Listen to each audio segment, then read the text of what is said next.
como e por que utilizar o estocástico lento nas suas análises aí no dia a dia. Se você não me conhece, sou o Caio Lopes, analista de investimentos, e nesse vídeo aqui eu vou te mostrar como que eu utilizo, por que que eu utilizo o estocástico nas minhas recomendações para minha comunidade e como que eu aprendi a utilizar esse indicador a nosso favor. Bom, para a gente começar, precisa primeiro pontuar algumas coisas aqui. Foi um indicador desenvolvido por George Lane na década de 1950 e ele é um indicador conhecido como momento, né? O indicador de momento é um oscilador que trabalha de 0 até 100. George Lane, quando ele pensou nesse indicador, ele colocou alguns parâmetros, né? Que são conhecidos aí e muitas vezes utilizados de forma diferente do que ele idealizou, tá? Para a gente começar, é bom, eu vou colocar aqui na tela, vou inserir esse indicador, né? Só para a gente já começar a se habituar com ele. Então, inserir uma nova janela, beleza, ele está aqui embaixo. Por padrão, o estocástico lento ele vem com um período de 14 e uma média aritmética de 3. Esse, essa configuração, isso tudo aqui a gente consegue alterar. Eu aprendi a utilizar com um período de 8, média de 3, então é dessa forma que eu uso. Só para pontuar também uma situação quanto maior o período, menos ele oscila. Então, para quem gosta de operações um pouco mais rápidas, vale a pena diminuir um pouco esse período, mas não tanto também. Eu acho que 8 é um número legal. E para quem é um pouco mais conservador, tá, pode utilizar o padrão 14, que está tudo certo. Beleza? Bom, então deixo aqui com 8 e a gente vai entender um pouco sobre isso. George Lane colocou que acima de 70, lembrando que o indicador trabalha entre 0 e 100. Acima de 70, ele está em situação de sobrecompra. O que isso quer dizer? Que o gráfico está andando muito forte para cima. E aí, ó, vou colocar 70 aqui. Eu utilizo 80 e 20, tá? Mas eu vou ensinar do jeito que ele desenvolveu, tá? Então, 70 e 30 são as configurações aí feitas por George Lane, tá? Então, o que que ele quer dizer com isso? Acima de 70, ele considera como sobrecompra. Quando os candles estão fechando mais perto da máxima do candle, sempre o fechamento está acima aí do anterior, que é uma fórmula, né, desse indicador que ele desenvolveu, e abaixo de 30 é considerado como sobrevenda, ou seja, aquele ativo que já está mais amassado, que está vindo numa queda constante aí, os fechamentos sempre estão abaixo dos anteriores, tal, ele vem trabalhando. Perdeu a região de 30, a gente já começa a identificar uma região de sobrevenda. E aqui eu quero chamar a atenção de você para uma situação muito importante, tá? Coloque na tua cabeça que é só uma informação. Eu, particularmente, não opero, não abro operações por causa de indicador e nem osciladores, que é o caso do estocástico lento. Eu utilizo eles como uma ferramenta a mais dentro da análise que eu faço dos ativos, tá? Então, tá acima de 70 eu vou vender porque tem que cair, tem que corrigir, tá abaixo de 30 eu vou comprar porque ele tem que subir.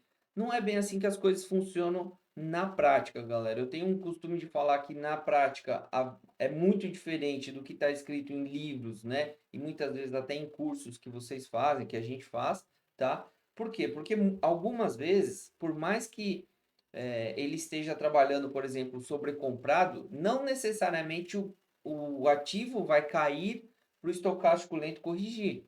Então, muitas vezes o papel pode ficar lateral, como é o caso que aconteceu aqui em Embraer, enquanto o estocástico lento dá uma mergulhada em regiões aí de até metade do caminho, 50 mais ou menos, ou até eventualmente perdendo a região de sobrevenda, né? Que a gente identifica aqui como 30, tá? Então, isso é muito importante você entender. Como que eu utilizo?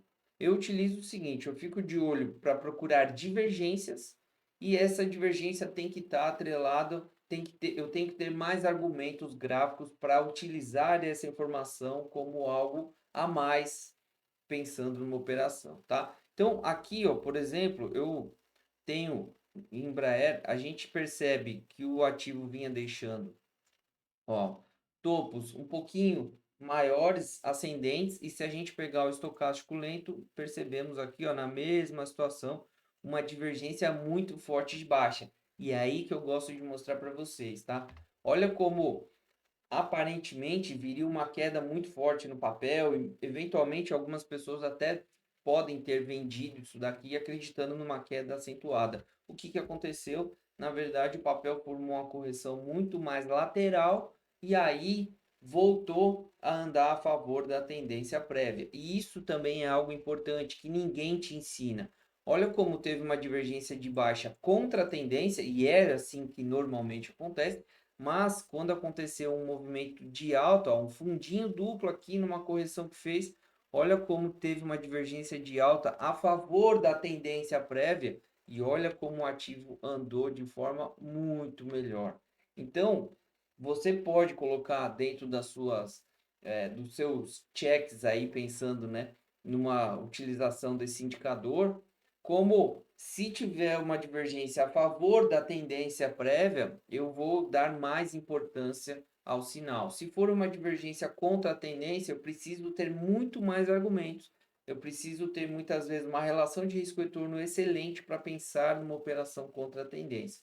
É dessa forma que eu utilizo, uma junção de fatores, né? Então, eu utilizo médias móveis muito mais como alvos, como já tem vídeo gravado aqui, tem uma playlist no meu canal do YouTube, se você ainda não conhece, que ensina justamente sobre isso, né? Chama curso grátis, tem várias aulas gratuitas de indicadores e outras análises que eu faço, outras aulas gratuitas para você, então convido a assistir, tá? Então, a gente teve um retorno de mais de 50% nas minhas recomendações, utilizando indicadores não como gatilhos operacionais, e sim como uma situação de ser mais um argumento a favor ou até, eventualmente, argumento contra aquilo que o gráfico está me mostrando. Então, sempre ter essa cautela de não acreditar demais no que apenas um indicador está mostrando, sendo que o resto gráfico, outros indicadores, talvez mais importantes, estão mostrando coisas e situações diferentes da sua análise, beleza? Espero que eu tenha explicado aí de maneira objetiva para você. Eu utilizo basicamente só como divergência mesmo, não utilizo para abertura de operação só por ele, mas quando ele está a favor da tendência, dando divergência, me chama demais a atenção e é onde eu presto ali aquele detalhezinho a mais nas minhas análises e confirmo muitas vezes operações por causa disso. Tá certo? Muito obrigado, um grande abraço, nos vemos na próxima aula. Valeu!